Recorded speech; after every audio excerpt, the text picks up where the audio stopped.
واپس حویلی جاتے ہوئے ہم دونوں کے پاس ڈھیروں باتیں تھیں ایک دوسرے سے کرنے کے لیے۔ جب ہم حویلی پہنچے تو ہمیں تھوڑا سا ڈرامہ کرنا پڑا کہ ہمارا ایکسیڈنٹ ہو گیا تھا، بچہ بھی ضائع ہو گیا۔ دادی اماں بہت افسردہ تھی۔ چند دن مجھے بھی چپ چپ اور اداس رہنا پڑا۔ اسد نے مجھ سے کہا تھا کہ ہم اپنے رشتے کی ابتدا مری کے ہوٹل میں کریں گے۔ ہم لوگ مری کے ٹور پر چلے گئے۔ وہ دن میری زندگی کے حسین دن تھے۔ اسد نے اپنی محبت سے مجھے یوں خیراں کیا کہ ہر شکایت دور کر دی۔ میں بہت خوش تھی، لیکن میں نہیں جانتی تھی کہ وہ ایک نمبر کا جھوٹا انسان ہو سکتا ہے۔ اس نے بہت بڑی سازش کھیلی تھی۔ 15 دن بعد جب ہم ہنی مون سے واپس آئے تو آہستہ آہستہ اسد کے رویے میں بدلاؤ آنے لگا۔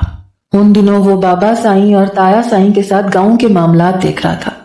ایک بار ڈنر پر تایا ابا نے کہا کہ اسد اب شہر کے معاملات دیکھے گا، اس لیے مجھے بھی اس کے ساتھ شہر میں رہنا پڑے گا۔ وہاں ہم نے ایک لگژری اپارٹمنٹ خریدا جسے میں نے سیٹ کیا۔ زندگی ایک حسین خواب لگنے لگی۔ ایک بار اسد مجھ سے کہنے لگا، مائرہ رات کو بہت اچھا سا تیار ہو جانا، ہمیں کسی پارٹی میں جانا ہے۔ میں رات کو تیار ہو گئی۔ گاڑی میں میں اس سے پوچھتی رہی کہ ہم کہاں جا رہے ہیں۔ کہنے لگا، تم تو جانتی ہو کہ اب میں سیاست میں قدم رکھ چکا ہوں، اس لیے اس طرح کی سیاسی پارٹیز میں ہمیں جانا پڑے گا۔ میرے لیے یہ سب نیا تھا۔ میں نے آج تک یا تو دوستوں کی پارٹیز دیکھی تھیں یا پھر خاندان کی، لیکن جب میں اسد کے ساتھ اس پارٹی میں گئی تو حیران رہ گئی۔ بہت سی ایسی شخصیات تھیں جنہیں آج تک میں نے ٹاک شوز اور نیوز پر ہی دیکھا تھا۔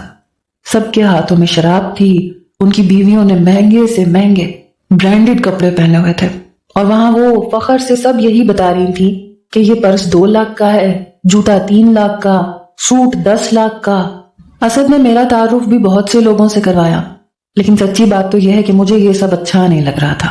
ہوش تو میرے اس وقت اڑے جب کچھ دیر بعد ہال کی لائٹس بجھا دی گئی۔ وہاں ڈانس ریمپ پر بےہودگی کا بازار گرم ہوا۔ شوہر کسی کا، بیوی کسی اور کی، اور ڈانس ریمپ پر وہ ایک دوسرے کی باہوں میں مدہوش تھے۔ یہ سب دیکھ کر میرا دماغ گھوم کے رہ گیا۔ میں ایک کونے کے ٹیبل پر بیٹھ گئی۔ کچھ دیر بعد اسد میرے پاس آیا۔ کہنے لگا، میری ڈانس پارٹنر بنو گی کیا جانے جگر؟ اس کا وہی انداز تھا۔ میں نے کہا، نہیں اسد، میں سنجیدہ تھی۔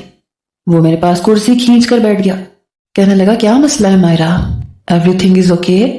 میں نے کہا، مجھے یہ سب اچھا نہیں لگ رہا، پلیز یہاں سے چلتے ہیں۔ کہنے لگا، تمہارے لیے یہ سب نیا نیا ہے، اس لیے تمہیں فیل ہو رہا ہے، لیکن آہستہ آہستہ عادی ہو جاؤ گی۔ میں نے کہا، نہیں، میں یہاں دوبارہ نہیں آؤں گی، مجھے گھٹن کا احساس ہو رہا تھا۔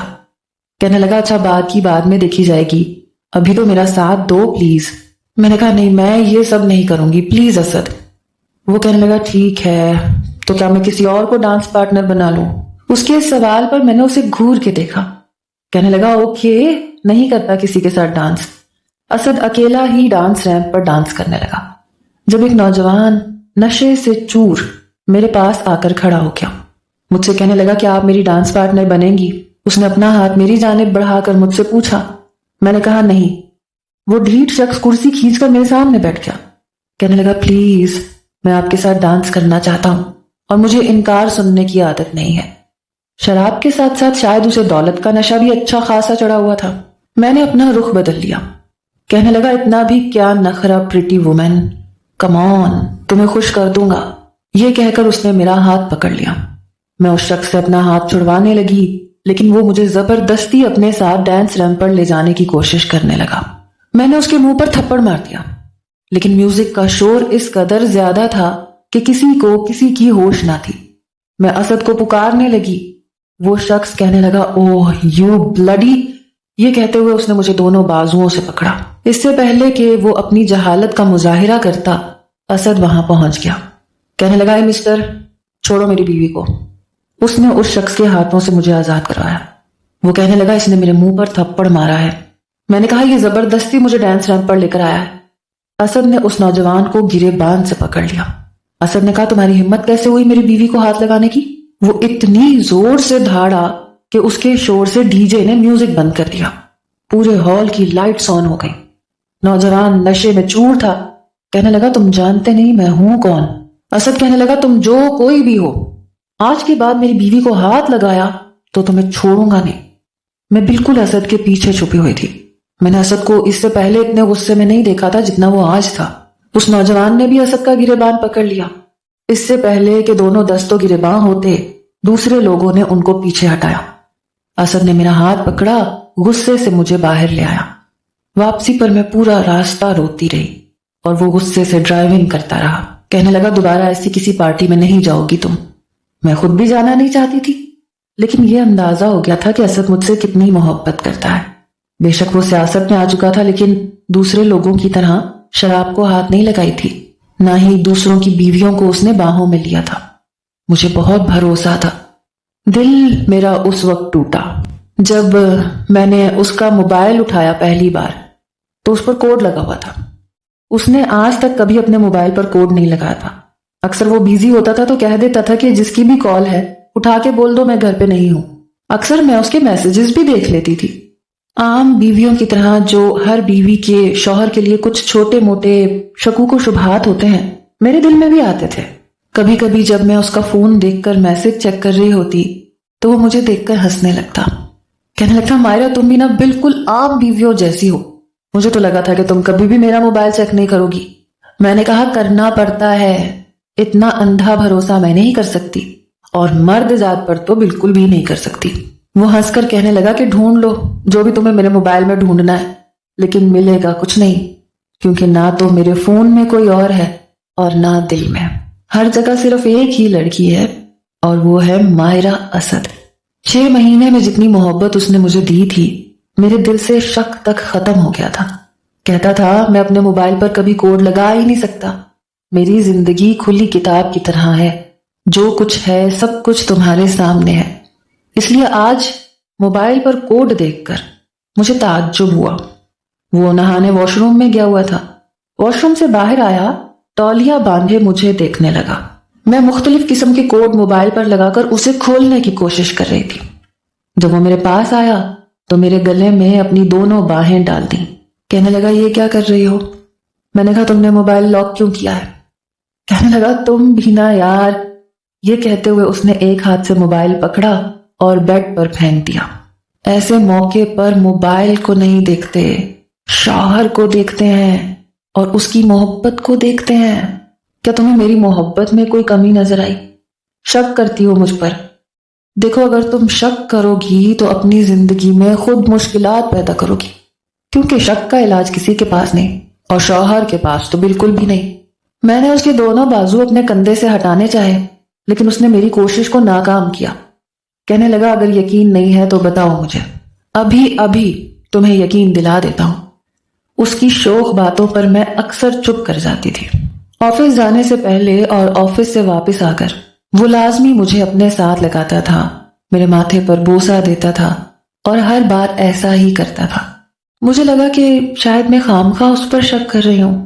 میں نے کہا اچھا چھوڑو مجھے تمہارے لیے ناشتہ بنانا ہے۔ کہنے لگا ایسے نہیں، پہلے میری ڈیمانڈ پوری کرو۔ میں نے کہا تم بہت بے شرم ہو، چھوڑو مجھے۔ بڑی مشکل سے میں نے اپنا آپ اس سے چھڑوایا اور کمرے سے باہر آ گئی۔ مجھے لگا وہ کوڈ ہٹا دے گا، لیکن ایسا نہیں ہوا۔ میں گھر کے کاموں میں مصروف رہنے لگی۔ ایک بار میں نے اس کے فون پر ایک لڑکی کا نمبر جگمگاتے دیکھا۔ مجھے حیرت ہوئی۔ میں نے فون اٹھا لیا تو کہنے لگی اسد سویٹ ہارٹ کہاں ہو جانی، کب سے تمہارا ویٹ کر رہی ہوں۔ یہ سن کر تو میرے سارے کے سارے طبق روشن۔ اس کا مطلب کہیں نہ کہیں کوئی گڑبڑ تھی۔ اگر اس نے اپنے موبائل پر لاک لگایا تھا تو یوں ہی نہیں لگایا تھا۔ میں جب بھی اس سے موبائل کا پاس ورڈ مانگتی، وہ میرے قریب آنے لگتا، محبت بھری باتیں کرنے لگتا، تاکہ اس کی باتوں میں الجھ کر میں موبائل کا پاس ورڈ اس سے پوچھنا ہی بھول جاؤں۔ میں نے کہا کون ہے آپ؟ میں نے ابھی اتنا ہی کہا تھا کہ اسد اچانک سے کمرے میں آیا۔ مجھے غصے میں دیکھ کر اس نے میرے ہاتھ سے اپنا فون چھین کر کان کو لگایا۔ اس لڑکی سے کہنے لگا میں بعد میں بات کرتا ہوں تم سے۔ یہ کہہ کر اس نے فون بند کر دیا۔ میں نے کہا تو یہ ہے تمہارے موبائل پر پاس ورڈ لگانے کی وجہ۔ کہنے لگا مائرہ دیکھو میری بات سنو، میرے موبائل میں مت گھسا کرو۔ میں نے کہا مجھے دھوکہ دے رہے تھے۔ کہنے لگا مائرہ میرے پاس اتنا فضول ٹائم نہیں ہے کہ میں تمہیں بتا سکوں کہ تم جو سمجھ رہی ہو نا تم سمجھتی رہو، بس آئندہ میرے موبائل کو ہاتھ مت لگانا۔ بڑے غصے سے اس نے مجھ سے یہ کہا اور موبائل لے کر باہر چلا گیا۔ رات کو 1 بجے واپس آیا اور 1 بجے تک میرا رو رو کے برا حال ہو چکا تھا۔ مرد ہوتے ہی ایسے ہیں، انہیں عورت بس اس وقت اچھی لگتی ہے جب تک وہ ان کی دسترس میں نہیں ہوتی، لیکن اس کے بعد جب وہ بیوی بن جاتی ہے تو اس سے دلچسپی بھی ختم ہو جاتی ہے، رنگ برنگی تتلیاں پسند آنے لگتی ہیں۔ تو وہ رات کو کمرے میں آیا، میں لائٹ بند کر کے سسکیوں سے رو رہی تھی، میرے برابر آ کر لیٹ گیا، کچھ دیر خاموش رہا، کہنے لگا مائرہ پلیز رونا بند کرو، میری کوئی دوسری بیوی نہیں ہے وہ جو تم نے اتنا ادھم مچا کے رکھا ہے۔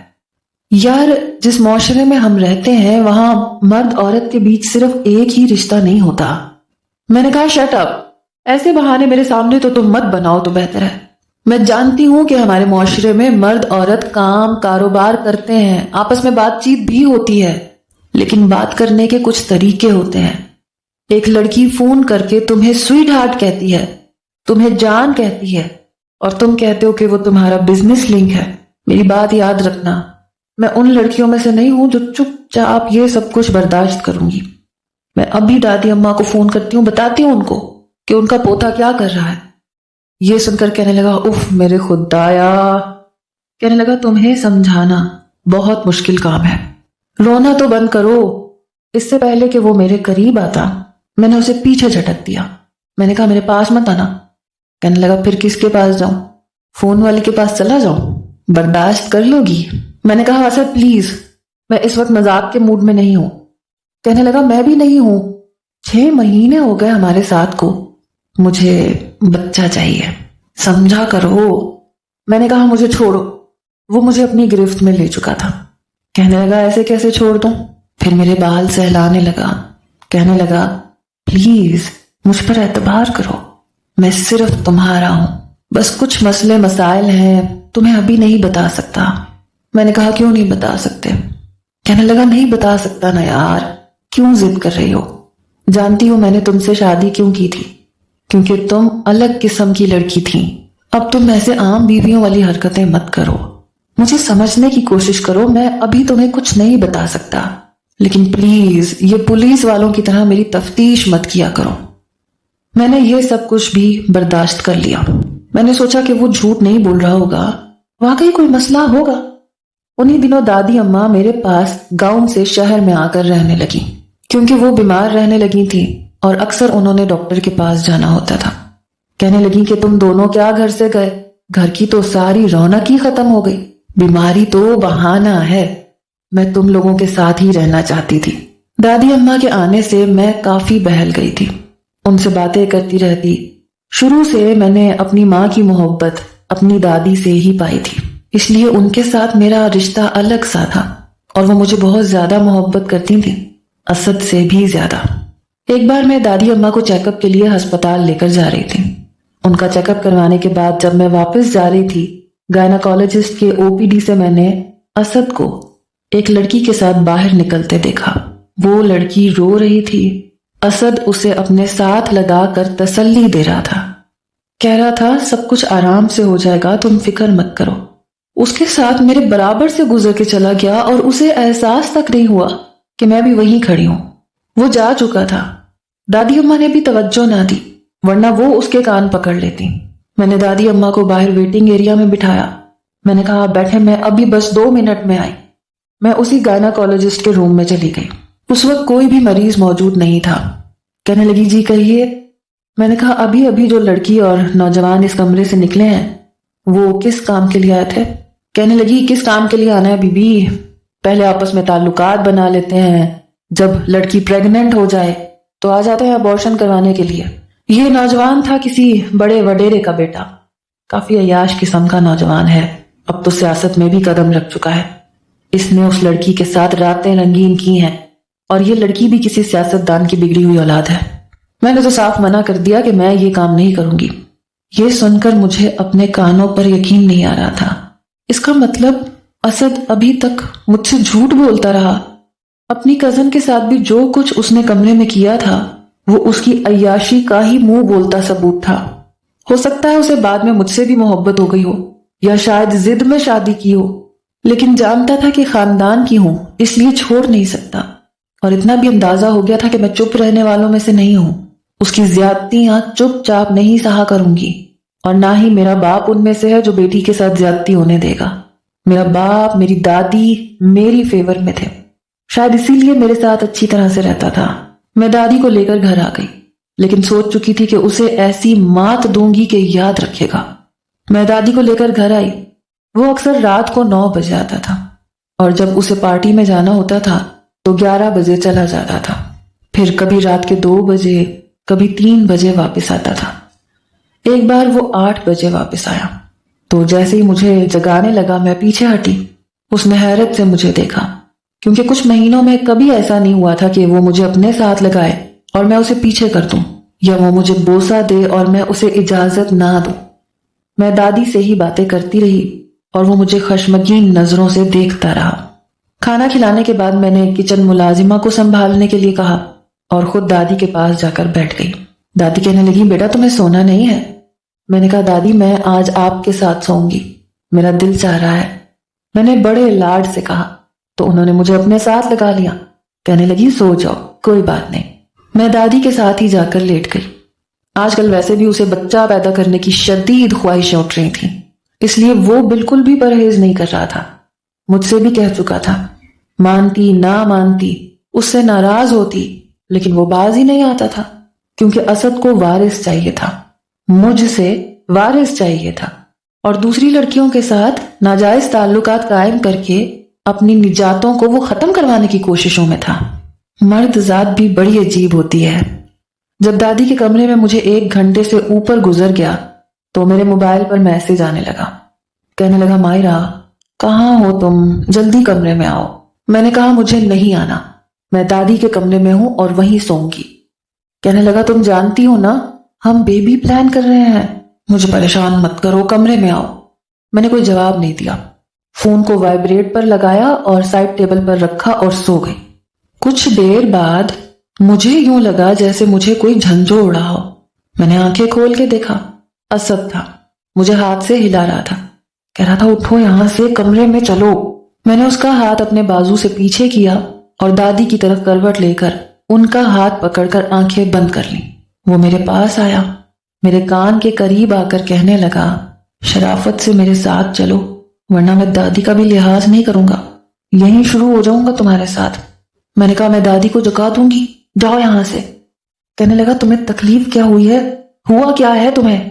میں نے کہا، میں تمہیں بتانا ضروری نہیں سمجھتی اور بتاؤں گی بھی نہیں۔ کہنے لگا، تم جانتی ہو نا مجھے تمہارے بغیر اپنا کمرہ کاٹ کھانے کو دوڑتا ہے، کچھ اچھا نہیں لگتا، کم آن کمرے میں آؤ نا، کمرے میں ڈسکس کرتے ہیں، بات کرتے ہیں، مسئلے کا حل نکال لیتے ہیں۔ میں نے کہا، مجھے نہیں آنا، ہاتھ چھوڑو میرا ورنہ میں شور مچا دوں گی۔ کہنے لگا، مچا لو شور، جو کرنا ہے کر لو۔ میں نے فوراً سے چلانا شروع کر دیا، چور چور چور کہنا شروع کر دیا۔ دادی اماں فوراً سے اٹھ بیٹھی، اسد نے فوراً سے میرا ہاتھ چھوڑا اور بیڈ کے نیچے لیٹ گیا۔ دادی اماں کا لحاظ تھا، ان کے سامنے کبھی ایسی حرکتیں نہیں کر سکتا تھا، بس مجھے ہی دھمکانا آتا تھا۔ دادی اماں کہنے لگی، کون ہے؟ کہاں ہے؟ کہاں ہے چور؟ میں اٹھ کر بیٹھ گئی، سائیڈ لیمپ بھی آن کر دیا۔ دادی اماں نے سائیڈ ٹیبل سے اپنا چشمہ اٹھا کر پہنا۔ میں نے کہا، دادی اماں اس کمرے میں چور ہے، اس نے ابھی میرا ہاتھ پکڑا تھا۔ دادی اماں کہنے لگی، ایسے کیسے ہو سکتا ہے؟ تم اپنا فون اٹھاؤ، اسد کو فون کرو۔ میں نے موبائل اٹھایا اور اسد کا نمبر ملا کر دادی اماں کو پکڑا دیا۔ جیسے ہی بیل ہونے لگی، اسد کا فون شاید اس کی جیب میں تھا، وہ بجنے لگا۔ دادی اماں کہنے لگی کہ اسد کا فون کیا تمہارے پاس ہے؟ میں نے کہا، نہیں میرے پاس تو نہیں ہے۔ کہنے لگی، یہ آواز کہاں سے آ رہی ہے؟ صبر کرو میں دیکھتی ہوں۔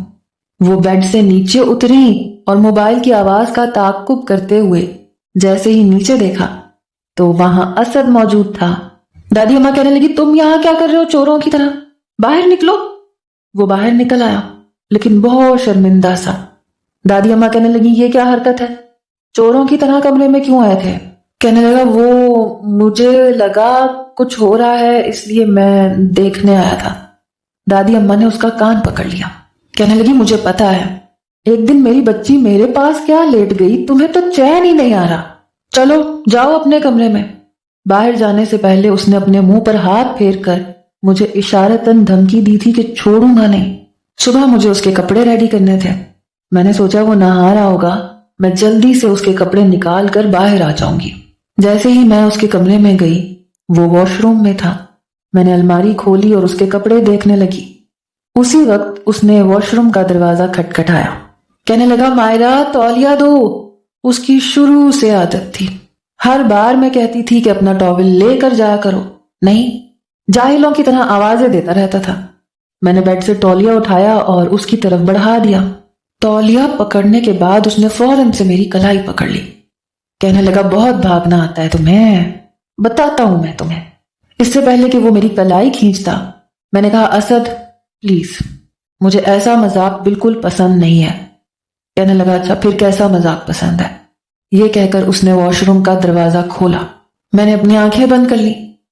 کہنے لگا میں ابھی نہا نہیں رہا تھا، تم آنکھیں کھول سکتی ہو، تمہاری آہٹ سے پتہ چل گیا تھا کہ تم کمرے میں آ چکی ہو، اس لیے واش روم میں چلا گیا تھا۔ میں نے آنکھیں آہستہ آہستہ کھولی تو وہ اپنے نائٹ سوٹ میں ملبوس تھا، میری کلائی اس کی گرفت میں تھی۔ کہنے لگا کیا بات ہے؟ میں نے کہا کوئی بات نہیں ہے۔ کہنے لگا رات کو کمرے میں کیوں نہیں آئی؟ میں نے کہا جی نہیں کر رہا تھا۔ کہنے لگا تم نے مجھے شام کو اپنے قریب کیوں نہیں آنے دیا؟ میں نے کہا میرا موڈ نہیں تھا۔ کہنے لگا روز روز تمہیں اپنی محبت کا یقین نہیں دلا سکتا۔ میں نے کہا میں نے کب کہا ہے کہ یقین دلاؤ؟ جو تم کر رہے ہو نا بس وہ کرو، اور میں بھی آج کے بعد اپنے ہر عمل کے لیے آزاد ہوں۔ کہنے لگا میں سمجھا نہیں۔ میں نے کہا بہت جلد سمجھ میں آ جائے گا۔ میں نے اپنی کلائی اس کے ہاتھ سے چھڑوائی اور کمرے سے باہر آ گئی۔ رات کو جب وہ اپنی پارٹی میں جانے کے لیے تیار تھا تو میں بھی تیار ہو گئی، اور اس بار میں نے نٹ کی ساڑی پہنی تھی۔ مجھے دیکھ کر پہلے تو وہ دیکھتا ہی رہ گیا۔ کہنے لگا آج تو بڑے لشکارے مار رہی ہو۔ خیر تو ہے، خیر اگر تم یہ چاہتی ہو کہ میں تمہارے حسن میں شامل ہو کر پارٹی میں جانا کینسل کر دوں تو نو سویٹ ہارٹ، میرا جانا بہت ضروری ہے۔ میں نے کہا کہ میں نے یہ کب کہا ہے کہ تم مت جاؤ، اس بار میں بھی تمہارے ساتھ جاؤں گی۔ میری بات سن کر اس کے چہرے کی رنگت بدلی تھی۔ کہنے لگا نہیں تم نہیں جاؤ گی۔ میں نے کہا میں کیوں نہیں جا سکتی؟ کہنے لگا سمجھا کرو نا، ایسے کسی ایک کا سر منہ پھاڑ دوں گا پچھلی بار کی طرح۔ میں نے کہا کوئی بات نہیں، پھاڑ دینا۔ اب میں نے ویسے بھی سوچا ہے کہ اس بار میں تمہارے ساتھ کپل ڈانس کروں گی، جب ہم دونوں ایک ساتھ ہوں گے تو کوئی دوسرا تھوڑی نہ بیچ میں آئے گا۔ وہ نظریں چرانے لگا، کہنے لگا آج نہیں پھر کبھی لے جاؤں گا۔ میں اس کی نظروں سے سمجھ گئی تھی کہ یقیناً آج اس کا کچھ اور ہی پلان ہے۔ وہ چلا گیا۔ اس کے جانے کے ٹھیک 5 منٹ بعد میں نے ڈرائیور سے کہا گاڑی نکالو، کیونکہ پارکنگ ایریا میں 2-3 ہماری گاڑیاں موجود ہوتی تھیں اور ڈرائیور کی 24 گھنٹے آن ڈیوٹی ہوتی تھی۔ میں جانتی تھی کہ رات کو جب بھی اسد کسی ایسی پارٹی میں جاتا ہے تو بڑی گاڑی ڈرائیو کرتا ہے۔ رات کے وقت ڈرائیور مجھے یوں سجا سنورا دیکھ کر کچھ متحیر سا ہوا تھا۔ میں جلدی سے گاڑی میں بیٹھ گئی۔ میں نے کہا اپنے صاحب کی گاڑی کا پیچھا کرو۔ یہ سن کر ڈرائیور کچھ متذبذب کا شکار ہوا، کہنے لگا بی بی صاحبہ میں یہ نہیں کر سکتا۔ میں نے اسے 5,000 کا نوٹ پکڑایا، کہا میں پھر بھی نہیں کر سکتا۔ میں نے کہا جلدی کرو ورنہ میں تمہیں چھوڑوں گی نہیں، کوئی بھی بہانہ کر کے تمہیں نوکری سے نکلوا دوں گی۔ میری بات سن کر اس نے گاڑی کا پیچھا کرنا شروع کر دیا۔ اسد کی گاڑی کلب کے سامنے جا کر رکی۔ کچھ ہی فاصلے پر میں نے گاڑی کو کھڑا کروایا۔ جب اسد کلب کے اندر چلا گیا تو میں نے ڈرائیور کو واپس بھیج دیا۔ اس کو میں نے کہا کہ تمہارا نام نہیں آئے گا، میں کہہ دوں گی کہ میں کیب سے آئی تھی۔ یہ کہتے ہوئے میں نے پھر بھی اسے 5,000 کا نوٹ دے دیا۔ وہ واپس چلا گیا۔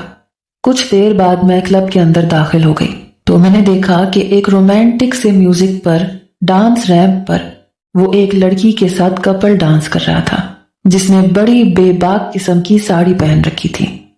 اس کے بعد اسد کا ہاتھ دیکھ کر تو میرے اندر تو گویا آگ سی لگ گئی۔ ویٹر شراب کے گلاس ٹرے میں رکھے گھوم رہا تھا۔ میں نے اسے وہیں روکا۔ یہ چھوٹے چھوٹے سے گلاس تھے، ان کے ساتھ پانی کا ایک جگ بھی موجود تھا۔ شاید وہ شراب بہت تیز تھی، اسے پانی میں مکس کر کے آئس اس کے اوپر ڈال کر پی جاتی تھی۔ میں نے وہ گلاس پکڑا جب میری نظر اسد کی جانب پڑی اور میں نے وہ پورا پی کے رکھ دیا۔ ویٹر کہنے لگا یہ یوں نہیں پیتے، یہ بہت تیز ہے۔ میں نے اس کی کوئی بات ہی نہیں سنی، دوسرا گلاس اٹھایا اور وہ بھی پی لیا، اسی طرح تیسرا اور چوتھا۔ وہ ویٹر مجھے منع کرتا رہ گیا لیکن میں 4 گلاس پی چکی تھی۔ 5 منٹ کے اندر اندر میری آنکھوں کے سامنے سب کچھ ڈبل ڈبل نظر آنے لگا۔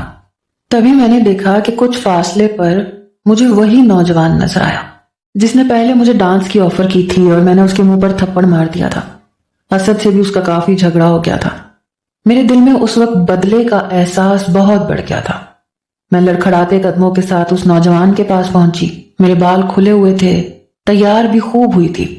میں نے اس نوجوان سے کہا کہ کیا وہ میرے ساتھ کپل ڈانس کرے گا۔ میری آنکھیں نشے سے سرخ ہو چکی تھیں، اس قدر لڑکھڑا رہی تھی کہ بغیر سہارے کھڑی نہیں ہو پا رہی تھی۔ مجھے اس حالت میں دیکھ کر وہ فوراً سے مان گیا۔ مجھے اپنی باہوں کے حصار میں لے کر وہ ڈانس ریمپ پر لے گیا۔ میں ڈانس تو اس نوجوان کے ساتھ کر رہی تھی، لیکن دیکھ اسد کو ہی رہی تھی۔ وہ مسکرا کر نہ جانے کیا باتیں اس لڑکی کے کان میں کر رہا تھا۔ اسد نے جب مجھے اس نوجوان کے ساتھ دیکھا تو جلدی سے اس لڑکی کو چھوڑ کر میرے پاس آ گیا۔ اس نوجوان کو مجھ سے دور کیا، مجھے نشے میں یوں لڑکھڑاتا دیکھ کر کہنے لگا، تم یہاں کیوں آئی ہو؟ میں نے کہا کیوں؟ میں یہاں نہیں آ سکتی، جب تم آ سکتے ہو تو میں بھی آ سکتی ہوں، پیچھے ہٹو، مجھے ڈانس کرنے دو۔ میں نے اسے خود سے پیچھے کیا، لیکن جس قدر میں نشے میں تھی اپنے آپ کو سنبھال نہیں پا رہی تھی۔ اس نے مجھے بازو سے پکڑا اور کہنے لگا، چلو میرے ساتھ، تمہیں اس وقت اندازہ نہیں ہے تم کیا کر رہی ہو۔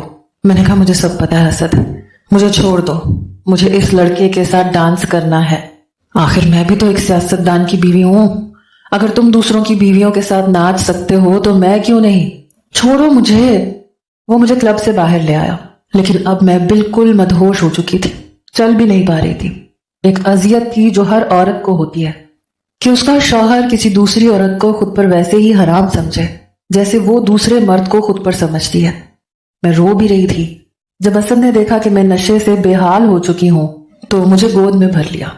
گاڑی کا ڈور اس نے ریموٹ سے کھولا، مجھے فرنٹ سیٹ پر بٹھایا، خود ڈرائیونگ سیٹ پر بیٹھ گیا۔ میں نے کہا کیا ہوا سویٹ ہارٹ، برداشت نہیں ہو رہا تم سے، تمہاری بیوی کسی کی باہوں میں ہو، پھر مجھ سے یہ صبر کا امتحان کیوں مانگتے ہو اسد؟ میں روئے جا رہی تھی۔ میرا قصور کیا ہے؟ یہ کہ میں نے تم سے محبت کی اور صرف تم سے کی، لیکن تم ایک عیاش انسان نکلے۔ I hate you۔ تمہیں مجھ سے اولاد چاہیے اس لیے کہ میں تمہاری خاندانی بیوی ہوں، اور دوسری لڑکیوں کے ساتھ تم اپنی راتیں رنگین کر کے اپنے ناجائز بچے ختم کروانے کے لیے انہیں ہسپتال لے جاتے ہو۔ اس قدر دوغلے مزاج کے مالک ہو تم۔ I hate you Asad. وہ کچھ نہیں کہہ رہا تھا، بس گاڑی چلا رہا تھا۔ جب اپارٹمنٹ کے پارکنگ ایریا میں گاڑی روکی تو مجھے بس یہ یاد ہے کہ اس نے مجھے گود میں اٹھایا تھا اور لفٹ کی جانب لے کر جا رہا تھا۔ پھر میں ہوش کی دنیا سے غافل ہو چکی تھی۔ صبح جب مجھے ہوش آیا تو میں اپنے بیڈ پر تھی، سر بھی بھاری ہو رہا تھا۔ جب میں نے آنکھیں کھولی تو وہ سامنے صوفے پر بیٹھا سگریٹ پی رہا تھا، ساتھ ہی کہہ رہا تھا کہ ابا سائیں میں سیاست میں نہیں جا سکتا، نہ ہی کر سکتا ہوں، پلیز میں صرف اپنے بزنس پر ہی فوکس دینا چاہتا ہوں۔ میں بمشکل اٹھ کر بیٹھی تھی۔ مجھے یوں بیڈ کے گراؤنڈ سے ٹیک لگائے دیکھا تو وہ میرے پاس آ گیا، کہنے لگا اب کیسا فیل کر رہی ہو؟ میں نے غصے سے اسے دیکھا۔ کہنے لگا ناشتہ کرو اور چلو میرے ساتھ۔ میں نے کہا کہاں؟ کہنے لگا وہ بھی بتا دوں گا۔ میں نے بس کافی پی تھی کیونکہ میرے سر میں بے حد درد تھا۔ گاڑی ڈرائیو کرتے ہوئے اس نے کہا کہ میں نے بابا سے کہہ دیا ہے کہ سیاست کبھی بھی سیدھے طریقے سے نہیں کی جاتی، اس کے لیے بہت سے ایسے کام بھی کرنے پڑتے ہیں جو دیکھنے میں غلط لگتے ہیں۔ وہ مجھے ایک چھوٹے سے علاقے میں لے آیا جہاں پر 6 منزلہ عمارت بنی ہوئی تھی۔ مجھے وہاں پر لے گیا۔ وہاں وہی لڑکی تھی جس کے ساتھ وہ ہسپتال میں تھا۔ کہنے لگا یہی لڑکی تھی نا؟ کہنے لگا یہ مجبوراً اپنے گھر والوں کا پیٹ پالنے کے لیے کلب میں ڈانس کرتی ہے، اس کے ساتھ زبردستی ایک سیاستدان بدکاری کر لیتا ہے۔ میں اسے لے کر ہسپتال گیا تھا تاکہ اسے اس مصیبت سے آزاد کروا سکوں، اور اب میں اس کی کفالت کر رہا ہوں، اس کے گھر والوں کی کفالت کر رہا ہوں تاکہ یہ گناہ سے بچ سکے۔ جس لڑکی کے ساتھ میں رات کو ڈانس کر رہا تھا وہ بھی ایک غریب لڑکی تھی، اس لیے مجبوراً کلب ڈانسر بنی ہوئی تھی، اور اس کے کان میں کوئی محبت کا رس نہیں گھول رہا تھا، بلکہ یہ کہہ رہا تھا کہ اگر وہ مجھ سے اکیلے میں ملے تو میں اسے اس ماحول سے آزاد کروا سکتا ہوں، لیکن میں تمہیں نہیں سمجھا سکتا، نہ ہی تمہیں روز روز یقین دلا سکتا ہوں۔ اپنی ہر اچھائی کو بیان کرنے کے لیے مجھے کوئی تمغہ نہیں لینا، یہ سب کچھ خاموشی سے ہی کیا جائے تو ہی اچھا لگتا ہے۔ وہ کافی سنجیدگی سے بات کر رہا تھا۔ گاڑی میں بٹھا کر واپس گھر لے جانے لگا تو میں نے اس سے معذرت کر لی۔ کہنے لگا ہر مرد عیاش نہیں ہوتا، نہ ہی ہر وڈیرا برا اور عیاش ہوتا ہے، لیکن ہم لوگ اس لیے بھی بدنام ہیں کیونکہ زیادہ تر میجورٹی ایسی ہی ہوتی ہے۔ میں نے اسد سے ہاتھ جوڑ کر معافی مانگی تھی۔ وہ ٹھیک کہہ رہا تھا، ہر مرد عیاش نہیں ہوتا،